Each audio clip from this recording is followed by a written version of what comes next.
day, Thames Valley Police were alerted to the discovery of body parts. Is there a vicious and sadistic killer hiding in the shadows somewhere? Does this signal the start of further celebrity murders as the police draw a blank on all leads? An inside source also suggests continues. he's failed to report for work.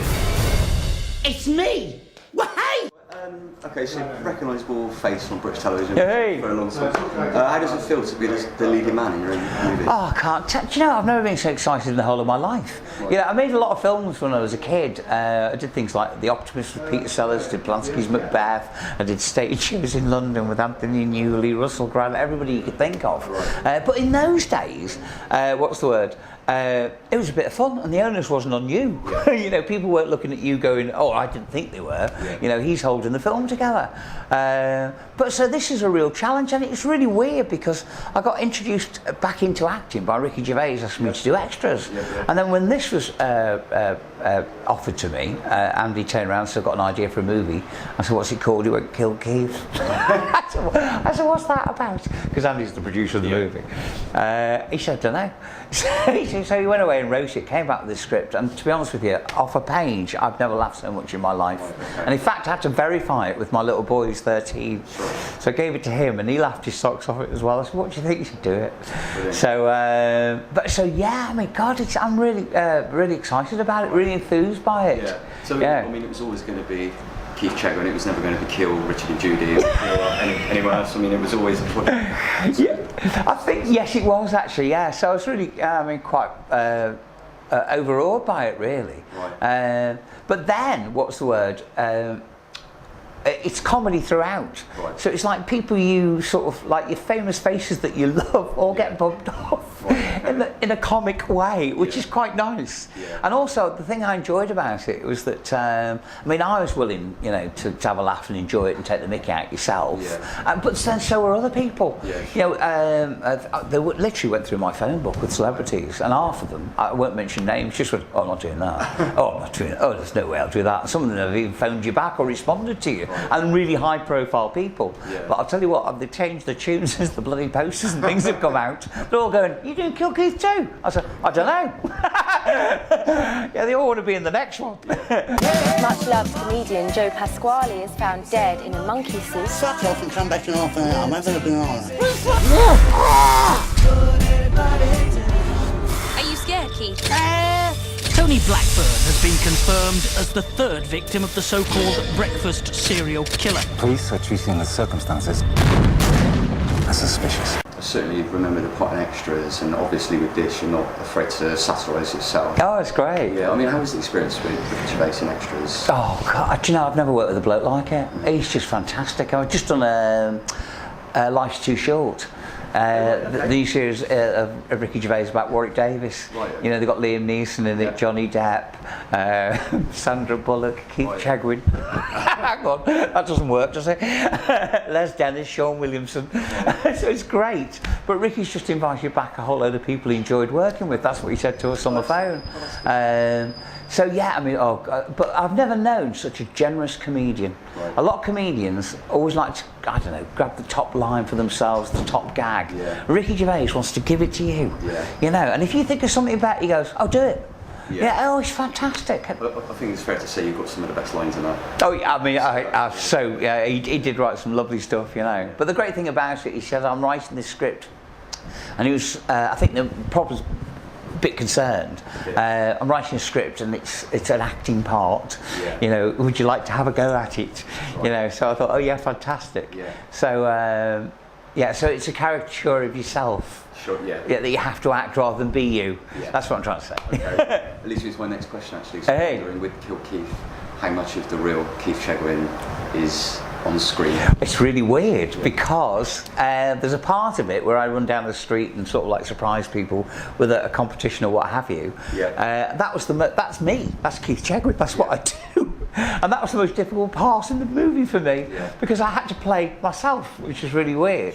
And then there's other parts of the movie where I sort of change character or tone throughout it, and they're easier to do. I found that much easier. So yeah, there's a real sort of like a tough thing of playing yourself and then playing a character. The character was easier. After years of TV presenting, and you must, I mean, there's a lot of thinking on your feet and that sort of thing. How much improvisation was there with this? How much? Well, none. Yeah, no. I mean, it was everything was scripted. But obviously there's a little bit of flexibility there. But this is their business. So I'm guided by them, and I'm always I'm not a fan of. I'm a fan of constructive criticism. And luckily they didn't give me any, apart from stick to the script, which I did. So the thing about doing movies is I didn't appreciate it, because I haven't done it for years, how disciplined it is. And you have to be, because you've got you've got 50 technical people, relying on your every word to get it right. So you don't want to bugger up their time. Yeah, absolutely. Just a few questions about daytime television, actually. Yeah, go on. Wondering if it's the real Viper's Nest that it's made out to be in the film, and are there real rivalries between? I think this actually shows up what breakfast television is like. I mean, the name of the TV show is just fantastic, Crack of Dawn. I mean, that just sold me on the whole movie. But things that go on behind the scenes, they actually do happen. So I think it's quite close to real telly. And I mean, after being in the limelight for so long, have you had a real experience with any crazed fans? No, I've had some nutters though. God, I mean, some of the things I've done. I mean, I knocked on a lady's door a while back, Breakfast TV, and gave her a cheque for £10,000 live on telly. She said, "You won't tell them I've been done for shoplifting, will you?" And then we knocked on another guy's door. Right, gave him a cheque for £10,000. This guy went absolutely potty. He was jumping up and down like a kangaroo, and I had to calm him down. And then he went, "Is this going out live?" I went, "Yeah." He went, "Oh, bugger me, I've lost my benefits." He'd been claiming incapacity benefits, jumping up and down. Oh, fantastic. I think you turned up at my school and gunged my headmaster. No, what was that for? Big breakfast, I think. Oh, God, that would be 93, 2 or 3. That'd be about right, yeah. Bloody hell. Yeah, that's a while back. Yeah. Good God. Yeah, What did we gunge him for? I think the kids just wrote in and said, "Can you just come to the school and gunge your headmaster?" Oh, fantastic. Sure, that's what it was. Oh, isn't that great? Is this a Renaissance period for? I don't know, it's really weird, because things sort of like come around, so I never plan or map anything, what I do. I just go with the flow. But then on the other hand, people say that Keith Chegwin will open, will turn up to the opening of the fridge. I won't. You don't see me at any awards dues, you don't see me at any premieres or anything. And I'm quite particular about what I do when I'm off things. So I've turned down, it sounds big-headed, doesn't it? But I've turned down a lot of things because I thought, oh no, that's not right for me, and it's not something I would enjoy. But when something like this comes about, it's so special, and it just sounds right, and when you read the script, it is bloody right. Then when you watch it, you think, oh, that was a good move. And I mean, there's obvious Kill Bill sort of reference with this. Oh yeah. If you could go back and replace and play with any film character ever, who would it be? Oh my God! Oh, Zorro. Zorro. Yeah. Oh my God. Yeah. When the Zorro, who's played Zorro? I can't remember his name now. The recent one. Antonio Banderas. Thank you, Banderas. Yeah. Fantastic. Okay. Just a feel-good factor. Yeah. Or True Lies. No. What's the Arnold Schwarzenegger movie? There is a True Lies. It is True Lies, isn't it? Yeah, Jamie Lee Curtis. Thank you very much. Yeah, that one.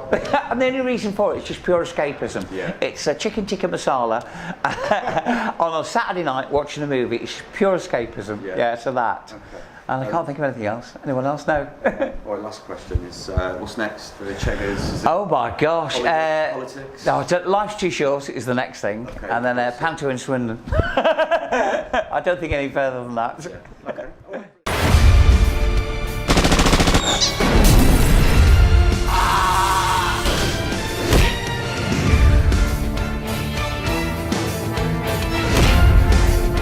There's nobody in the world but you, honey. What the fuck is going on? Thank you, very good. Oh!